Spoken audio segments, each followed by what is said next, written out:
Damn, it's cold. Good morning. Good morning to you, denizens of the interwebs. I hope you're good this morning. It is freezing cold this Monday morning, the 27th of June, 2022. This is the SitRep for today. Let me just adjust my cameras here. It's looking all weird, isn't it? Woo. Anyway, that'll do. You can kind of see my face. Not that you need to for this, but it's always good. Hi, how you doing? Why am I in camo gear? Because World War III is here. It's happening, so gear up. No, I'm just kidding. I was going to go for a hunt this morning and had a mechanical issue with my vehicle last week. Had it in the mechanics. Apparently got fixed, but this morning I'm told otherwise by the vehicle, as it had the same mechanical issue. So about halfway out to the hunt this morning, got canned. Now I'm just sitting around in my cams, like dreaming about hunting and wishing I was hunting again. But instead, I'm here doing a SitRep. So that's something. So I hope you're all good. Regan, good morning to you on YouTube. Thanks for joining me. Thank you for joining me, everyone. Okay, a lot of stuff going on in the news today, and I obviously didn't do one yesterday, so the last 48 hours, bunch of stories, bunch of stuff that I'm not even going to touch with a 10-foot pole this morning, but let's jump into it.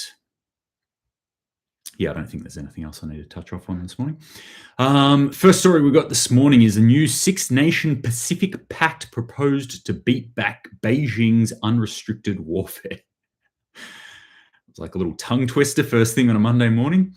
The new Pacific-wide pact is aimed at strengthening cooperation and development efforts in the region to combat Beijing's influence building and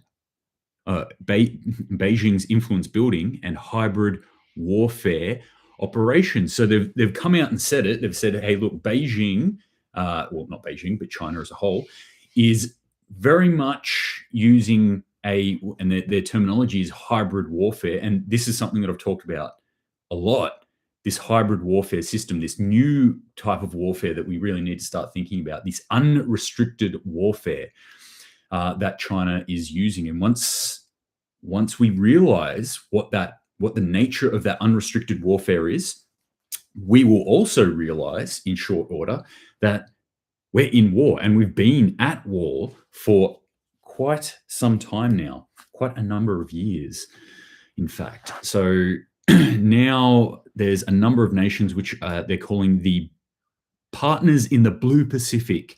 That's an unwieldy name. Partners in the Blue Pacific. Anyway, United States, Australia, France, Japan, and New Zealand.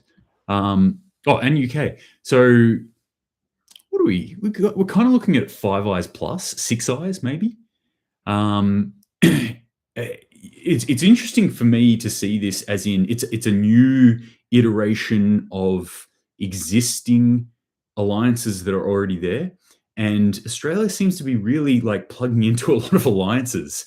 So we've got Five Eyes, we've got AUKUS, we've got the ANZUS, the Australian, New Zealand, US one. We've got Five Eyes, and now we've got Partners in the Blue Pacific. We're like really plugging into a lot of alliances. Why would we be doing that at the moment? I wonder. Anyway, interesting. So they've specifically come out and said that they're working together to deal with the grey zone. So that's what they're talking about here with this unrestricted warfare. And for those who haven't heard me talk about this before, what we're talking about, warfare, traditionally people think like, oh, pew, pew, pew, pew. Then what actually warfare is today is no longer restricted to the battle space, or the battle space is no longer restricted to physical fighting. And we've seen that, throughout the sort of 60s, 70s, 80s with the Cold War, where we've got different toing and froing in a different space. But we've obviously got the information space now. We've got the internet that we can work with. We've got social engineering tools that can be worked with. And that's clearly what both Russia and China have been doing heavily for years now, socially engineering, aimed towards Western countries, especially the US, to create division within those countries. And this is the sort of stuff we need to start combating. Also, what China's been doing is things like creating business ties or business dependencies, industry dependencies, manufacturing dependencies to their country, where they can then lever that and go, hey, you like whatever it is, oil, you like manufacturing, you like cheap goods, we're going to turn that off. You want that turned back on? Do what we say. So that is a way of going to war without going to war. And in reality, I've said this quite a few times.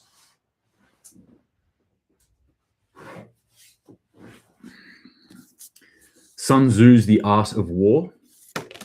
Ooh, just lost my bookmark in there. It's all right. I've read it like 6 times, so at least I'll remember. If you read that book, you will understand what China is doing.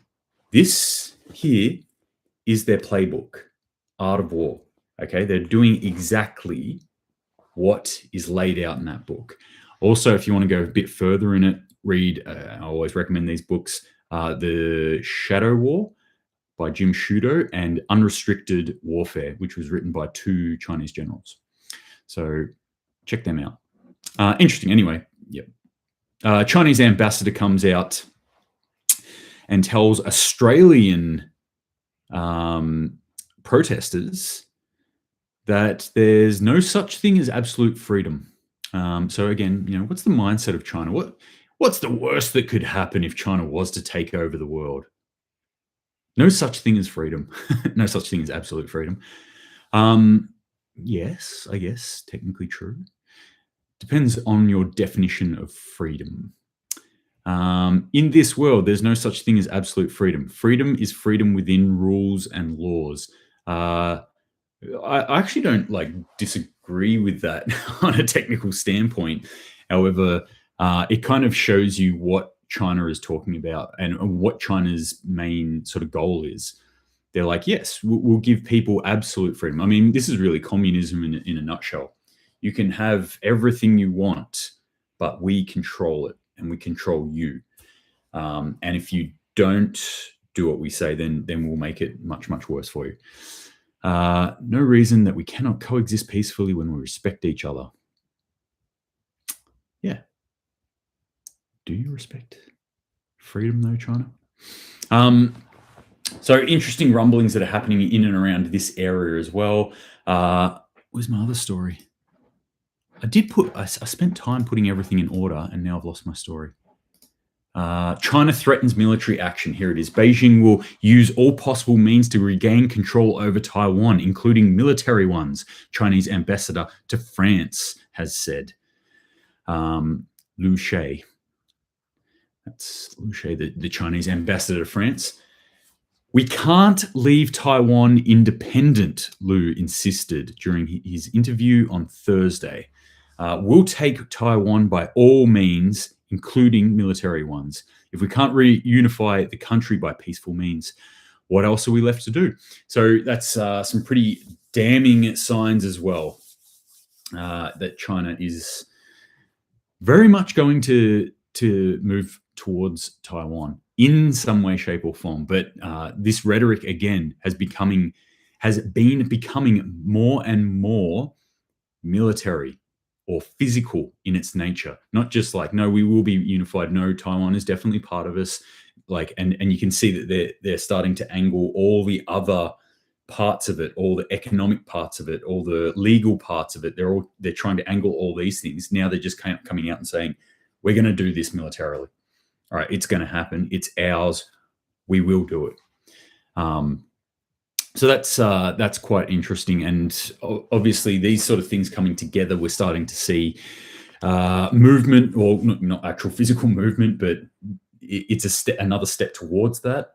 And for us here in Australia, this is a pretty big deal. Again, this is something we need to keep our eyes on. This is going to change our lives dramatically if this kicks off, which it will soon. All right, let's talk about riots. Let's talk about increased riots throughout the world. So, a number of riots and civil unrest that's happening throughout the world at the moment. I'm not going to go into all of them. A lot of them are still happening in places like Sri Lanka. US is obviously having some issues right now. Tens of thousands of protesters hitting the streets right now. Interesting story on Zero Hedge here, which talks about the link between soaring food prices and political instability. And you can see that happening. It tracks food price crisis riots in 2008, where we had an issue, then the Arab Spring in 2011. Just to give you an indication of that food price increase that kicked off these riots, in 2008, it was around about 118. This is looking at the I don't have it written down here. Anyway, doesn't really matter what the price is as an indicator. About 118 for the Arab Spring. It got up over 125. It's probably about 130. It came back down and has been sitting, under that 100 mark for probably about 8 to 10 years now. Now, in the last few years, it started increasing and hasn't stopped increasing. It's now at 150, so it's peaked over 150. So if you think that that's not going to obviously create a lot of riots, then I think your head is filled with rocks. I like visual data. I like statistical analysis on things like this. And I've said this before, that food price increases increase violence within countries. And these food price increases are happening worldwide at the moment. So that's what we're going to start to see. Are we going to start to see them? Yes. And they can be kicked off from a number of other issues, but food price issues is one of them. People are rioting right now as we speak over food prices. But obviously you've got what's going on in the US with the Roe versus Wade sort of stuff. And I'll just touch on this quickly. So that's obviously kicked in. A number of states had trigger laws. So I think over half their states, 25, 26 states, instantly had trigger laws where they're then going the other way on this issue, which in my mind would make those states increased in the likelihood that we're going to see rioting and looting around there. Charlie Cause says on 14th of June, there was a leaked meeting out of China. They have transitioned from peacetime to wartime prep, looking to be ready before November for war. That kind of lines up. I wouldn't be surprised if that is actually true, Charlie Cause. So thanks for that. Because that lines up with their increased military exercises that they're doing as well. So I can't remember the numbers on it, but their military exercises have increased over the past month dramatically. Me being ex-military myself, I can tell you that in the build-up to being deployed over to war, you increase the amount of exercises that you're doing, and the units that are going, they all increase the amount of exercise that they're doing. You start actually working much more towards that, game day, as it were. So that's, there's so many signs. There's so many signs that China is going to move on Taiwan. And I think, this is yet another one that we're seeing.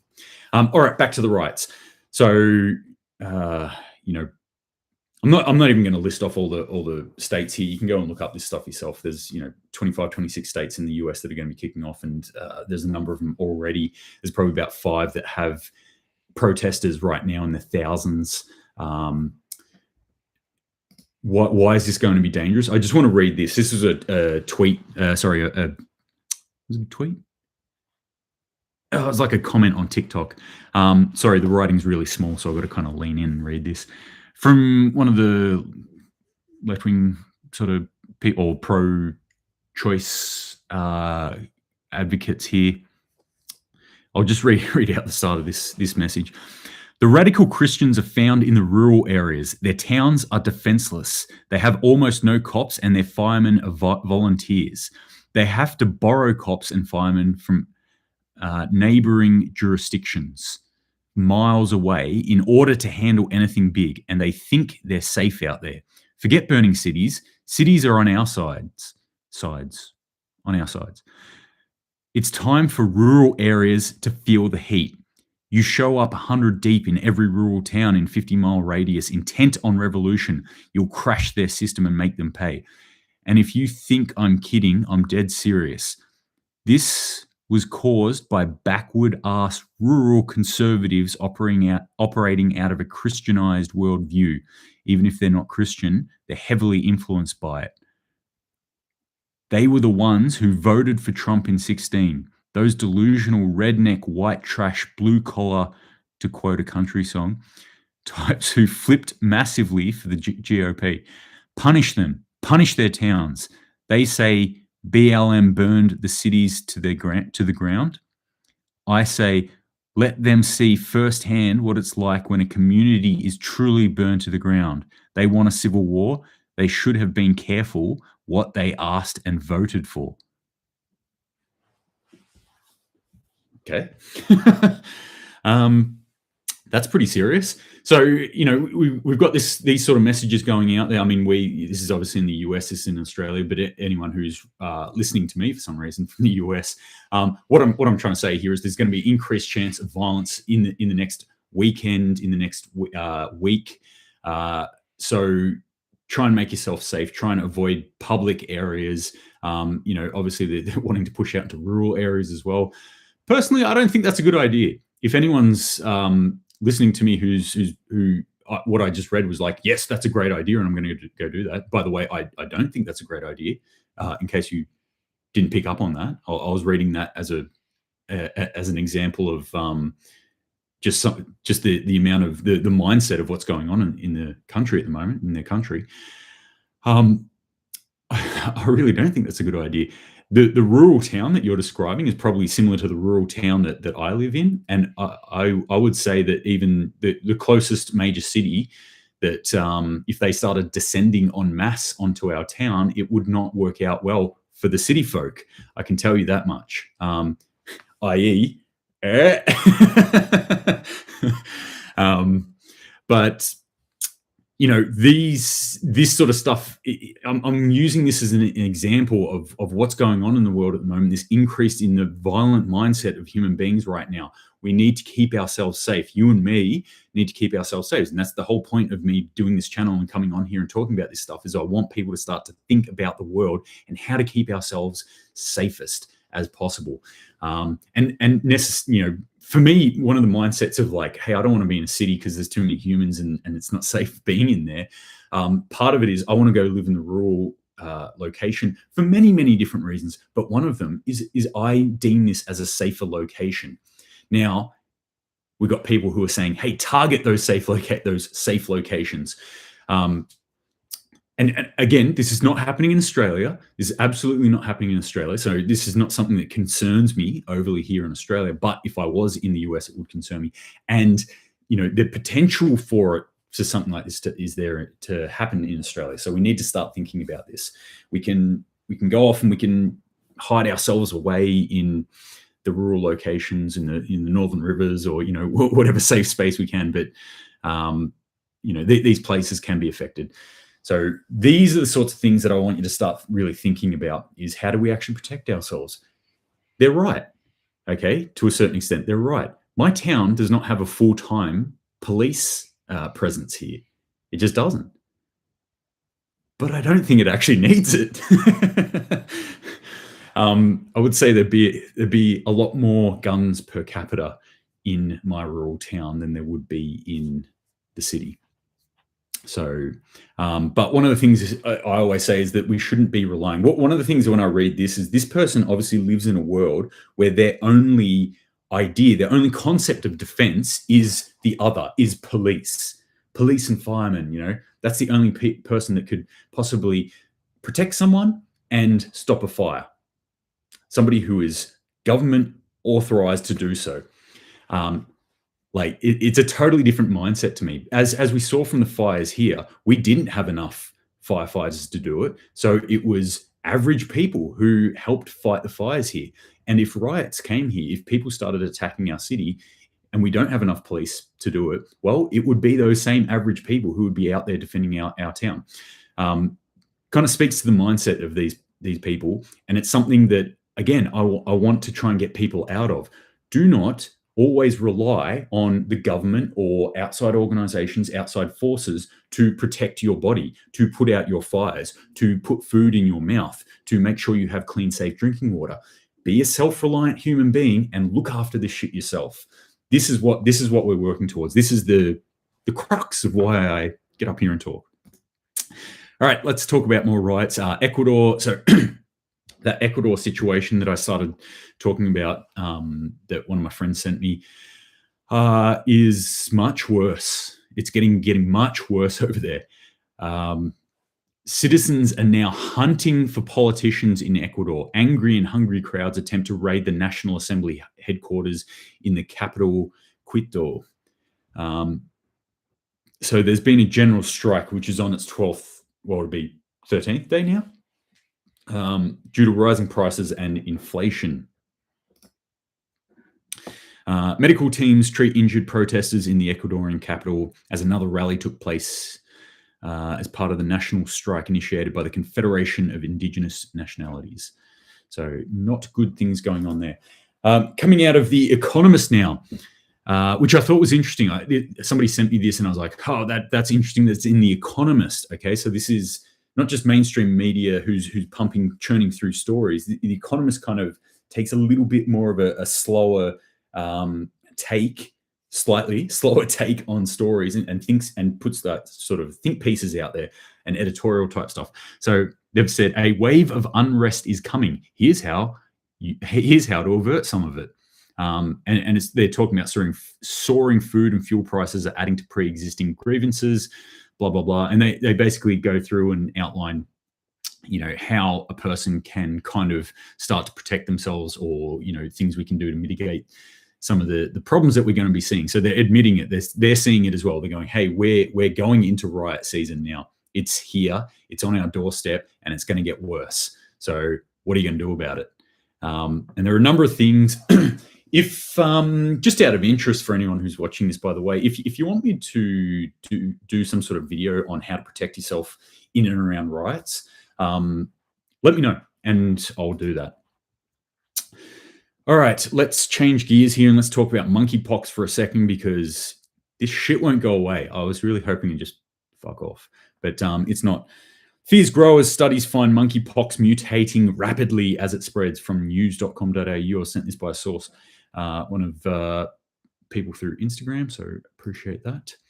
And they even went through and highlighted some key points to me, which I'll read out now.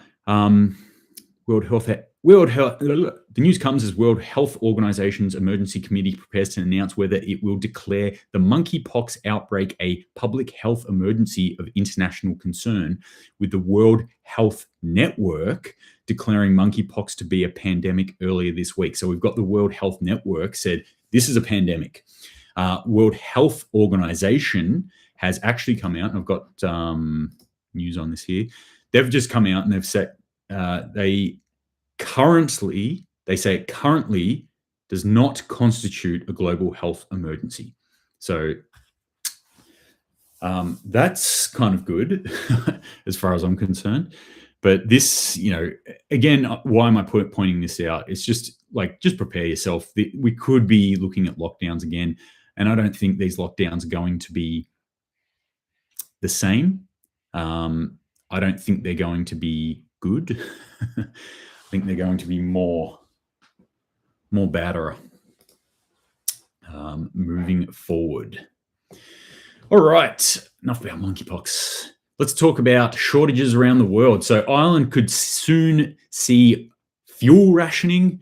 They're rapidly running out of fuel over in Ireland. Germany urged to consider fracking now in order to get more fuel. Nigerians turn to black market amid fuel scarcity and soaring prices. I'm looking at that one in particular and looking at my jerry's going like, I could make a few dollars here. Just set up some jerry's on the side of the road, $150 per jerry. No, I'm not thinking that. I'm not profiteering out of this. But, where is this all indicating? Obviously, soaring prices of fuel and food around the world, shortages, doesn't point to a good outcome for anyone. German vice chancellor comes out, and you might remember, like weeks ago, he came out and said, just take shorter showers. All right. Look, yeah, things are going to get tough. Just take shorter showers. Easy. Well, he's coming out again and said we need to drastically reduce again our time in the shower to cope with the energy crisis. So how short of a shower can you take in order to save your country from an energy crisis? Until you just actually admit that the problem here is what the government has done in the first place. We need to really think about this. Well, the problem here is that the sanctions aren't working, because clearly they're not. Clearly they are not. And there's a number of stories that I'll finish off with today that kind of exemplify that. So shortages worldwide. This is the flavor of the year, and my take on this is, and I think I've said this a couple of times, this isn't something that's going to be a couple of weeks shortage. Here's what's going to happen. We'll get some shortages. We'll get some relief. We'll get some shortages. We'll get a little bit of relief. We'll get shortages. There'll be enough relief here and there for people, for the mainstream sheeple to be like, oh, everything's fine. Everything's cool. For the stock market to be like, I'm still going. I'm not falling. I'm not falling. I'm running. Until everyone realizes, like, hang on. No, something is really bad. And then it's going to get real bad. I'm thinking like months to years of shortages, of increased prices, of inflation, of recession. That's what I'm thinking about at the moment. That's where I'm heading. That's what I'm planning for. So you can disagree with me if you wish, and please do.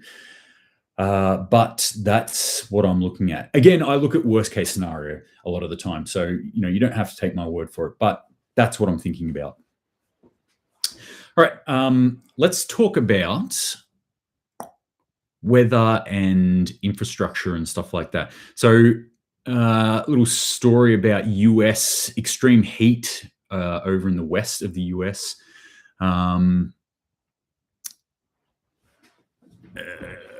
Sorry, there is a little message that's come up there.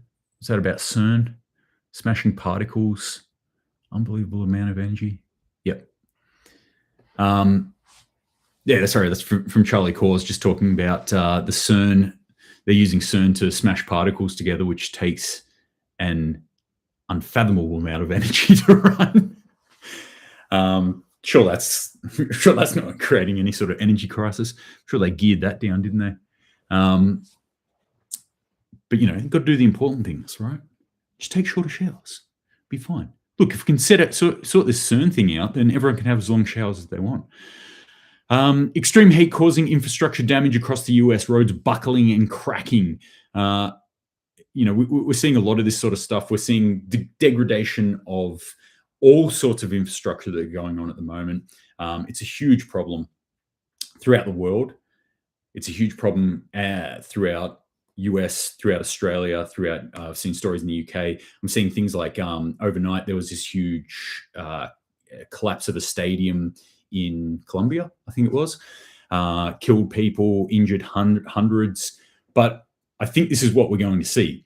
The subtle effects of what we've actually been dealing with now for months/years of degradation of infrastructure through forestalling of maintenance through increasing prices and blah, blah, blah. It's the subtle effect. People being able to hold off a lot of the price increases because they're just like, maintenance doesn't really matter. But what all that has to get paid for eventually in one way, in one shape or another. And so what we're seeing now is things like this. So why is my car a bit banged up at the moment? Well, here's an idea that the roads are much worse in my area at the moment. In fact, even the main major road is much worse than it has been in years and years and years, where I'll be driving along, bang, hit a pothole, bang, hit a pothole. Yeah, I might do that like every now and then, but I reckon I've been hitting potholes or rough road or rough, whatever, raised parts and things like that from especially because we had so much rain and that damages the road. But I've been hitting much more, like those sort of things much more frequently lately, which means then that my car falls apart. So I'm going hunting at -2 at 6 o'clock in the morning this morning, and I get halfway out there and my car breaks down. And so then I have to turn around and limp home, and I don't get to go hunting. But you get a SitRep, so but I'll let it go. I'll let it go eventually. I just haven't been out hunting in a little while. Can you tell I'm excited about it? Thousands left homeless in China due to severe flooding. There's a couple other weather-related stories that I didn't actually put in there, but obviously, you know, normal weather stuff that's going on.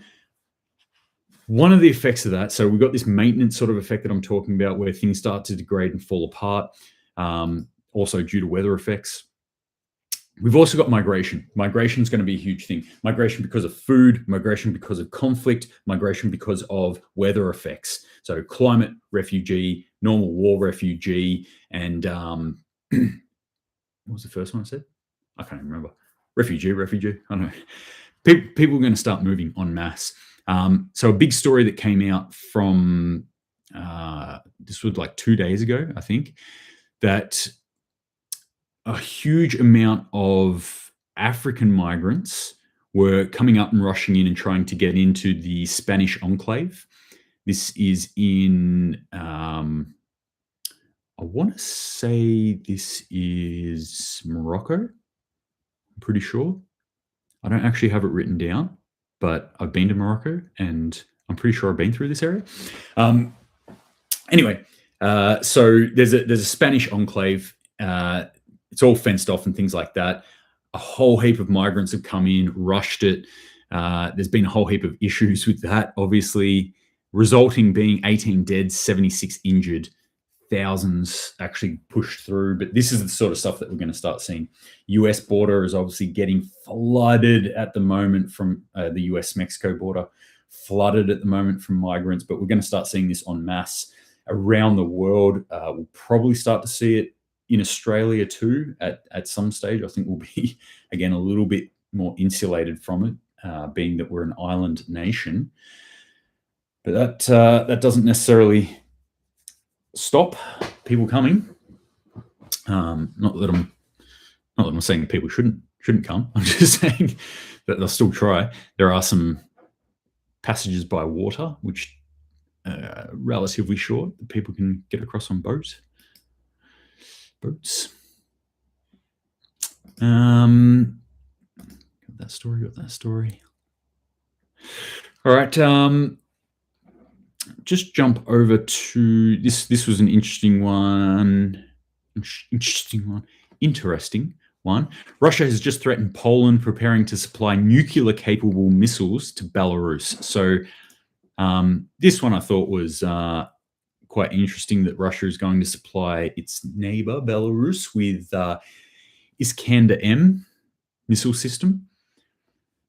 And the big thing about this that everyone's sort of like running around like they got bats in their hair is that this missile system, which is pretty advanced missile system, is also has the ability to be nuclear capable. So that kind of extends their nuclear capability out into Europe a little bit, and especially at Poland. And they've also been wagging their finger at Poland and pointing at them. They've also been doing it at Lithuania, who's obviously blocked down the passage for Russia to get into Kaliningrad, the Kaliningrad enclave. So this is another thing that's increased the tension here. And whenever we get that big N word being bandied around in here, which has been bandied around quite a bit lately, it's a bit of a concern. Now, the G7 just met, and they've come out with a couple of cool ideas, or what they think are cool ideas for more sanctions, because those sanctions so far have been doing such a bang-up job, guys. Good on ya. No, they're clearly, like, even they know, even though they're saying Russia is being destroyed from economically and by the brave Ukrainian people, their army is crap, they're crumbling, they're at the point of capitulation. All other indicators tell us the exact opposite. They show us that the indicators show us that Russia's probably doing very well economically, that they're still selling all their goods, that they're still making dealings through other means other than US dollars, that they're actually creating an entirely new system because of it. New alliances are forming, and that their military isn't being crushed. They might actually be doing the opposite. Not like a swift victory, but they're sort of like grinding out the victory that they thought they would, and that maybe Ukraine is not doing as well as we thought they were. Especially thinking about how much money the US is pumping into the Ukraine and how much more they're promising, and that one of the announcements from the G7 summit was that they will indefinitely fund and back the Ukraine in this war indefinitely. So are you thinking this thing's going to be over soon when you're using words like indefinite? It doesn't appear that way, not to me at least. Anyway, one of the things they came out and said that they're going to ban Russian gold imports. I'm not sure exactly what their take is on this. Like, are there a lot of Russian gold imports that are happening? How do they exactly track gold imports when it is something that can be smelted down and turned into an entirely different looking thing, like within a day? It's not exactly hard to hide gold. Yeah, I'm not exactly sure what they're trying to do here. Maybe they're just grasping at straws. Maybe they're just going, oh, what else can we sanction on Russia? How are they still making money? How are they still funding this? Oh, it must be gold. Quick, yep, we'll slap this on there. Maybe they're signaling to everyone like, oh, look what we're doing. We're still doing things. We're still sanctioning them, and we're still shutting them down. Yeah, I'm not really sure. But what's the effect on gold price? Well, I had a quick squiz this morning, and it seemed to have jumped a little bit, which doesn't surprise me. If you're announcing like, hey, we're going to cut off this chunk of gold supply in the world and make it more scarce, what's that going to do to the price of gold? Jump. Price of gold goes up. What's Russia going to do, who is sitting on a fair amount of gold right now and is starting to quasi back their money with gold? They're going to be like, excellent, thank you. Anyway, I'm not an economic genius. I don't know. This is just me looking from the outside, going like the dumb ape that I am, scratching my head, going, gold pretty. But it doesn't seem like a great idea to me. So Biden, if you're listening to this, what's up, man? Like, what's going on here? Can you explain this one to me? But you guys do, you guys. What does it mean to me? Not much. Gold's valuable. That's what it means to me. That's, at the end of the day, that's what the main thing that I took from this was, if you want to try and ban Russian gold, what you're telling me and the rest of the world is that gold is inherently valuable. It wasn't like we're banning Russian Bitcoin trade. We're not banning Russian, whatever, blah, blah, blah. We're banning Russian gold. So you're telling me that it is valuable, as if I needed to be told anymore. All right, that's it. I'm going to talk no more this morning. I think that will do it for today, guys. So yeah, a lot of stuff going on in the world today. Today was a lot of kind of big picture stuff. I didn't really talk about nitty gritty sort of stuff, but it's also pointing in the same direction to what I have said it is heading towards before. What do we do? What do we do as individual preppers? Well, we keep doing the same thing. We keep grinding out our preps. It is no change from the norm, except my usual sort of rhetoric here is, I think, now in this space and time in history is not the time to be kind of sitting on your hands a little bit and thinking about what you would do if you were going to prep. Now's the time to actually be doing it. So don't sit on your hands. If you're thinking about building a garden, go build it. Even if it's like now in the dead of winter, go and put the infrastructure in for that garden. Go and buy those seeds. So when spring hits, you can bam, be on it. Go and buy that generator, that electric generator. Go and buy that solar system. Go and stockpile a little bit of extra food. Please. For me, not for me, for yourself, for your family, for your community. Stockpile that little bit of extra food, or a little bit lot, a little bit more.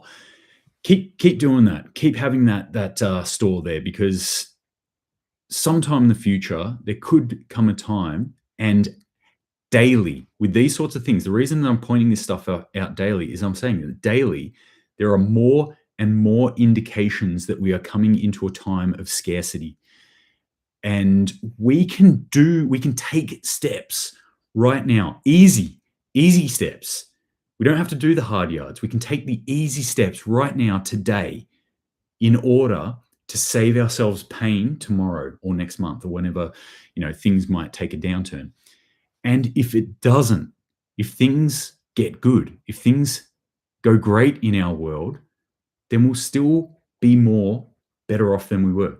We'll still have these things there. I mean, I'm not saying go and buy cyclone fencing and concrete walls or anything and put them up around your house. Start sharpening up spikes and putting them into your driveway or anything. It's not the zombie apocalypse. Okay, you don't necessarily need to go out and buy or spend money on preps that don't benefit you here and now. Spend money on things that benefit you here and now and expand on that.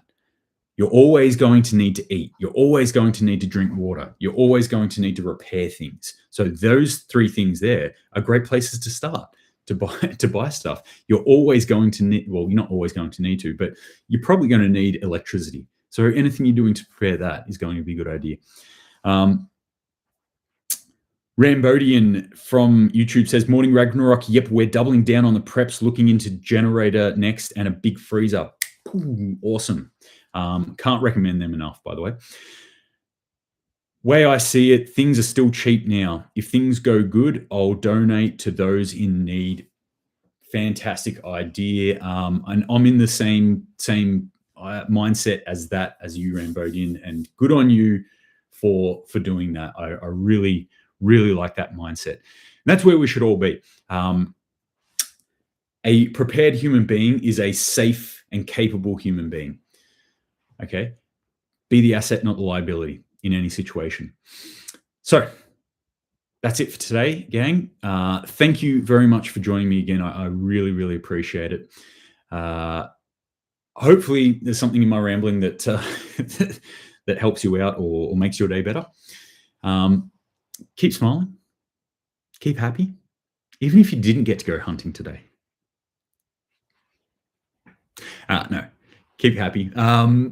Fruit of the Spirit, good time to buy a generator with the end of financial year sales on right now. Absolutely couldn't agree more. Good time to buy a lot of stuff, actually, in reality. Good time to, buy a whole heap of things. There's a few purchases that I've done, and there's a few more that I'm yet to do if I can get a little bit more funds in and massage my budget around a little bit, especially in car maintenance type things for obvious reasons, or car recovery type stuff. But yeah, end of financial year sales happening right now for another three or 4 days. So get onto that. But until next time, gang, stay safe. If you've got any questions, send them through to me. Always love to hear it. Some people have been sending me some pictures and photos and stuff like that and stories of your preps. And I love that. Like every time I read one, I'm like, yes, this is awesome. I love seeing other people's stuff. If you ever want me to repost your stuff, let me know too. Just, send me a picture and say, hey, cool to repost this. Because I'd love to. Just to encourage people, because that's what I want to do. If we can all see that, hey, we're all doing this. This is all good. We're all starting our own accounts. We're all putting information out there, or we're all just doing our personal stuff. Then it encourages everyone out there to do it. So let's keep that up. Let's keep doing that. Let's keep talking to people. Make those conversations happen until probably tomorrow. Maybe tomorrow. I've got to work tomorrow, but try and squeeze one in the morning, see how we're going. But until then, stay safe, keep your head on a swivel, keep prepping, and Semper Paratus.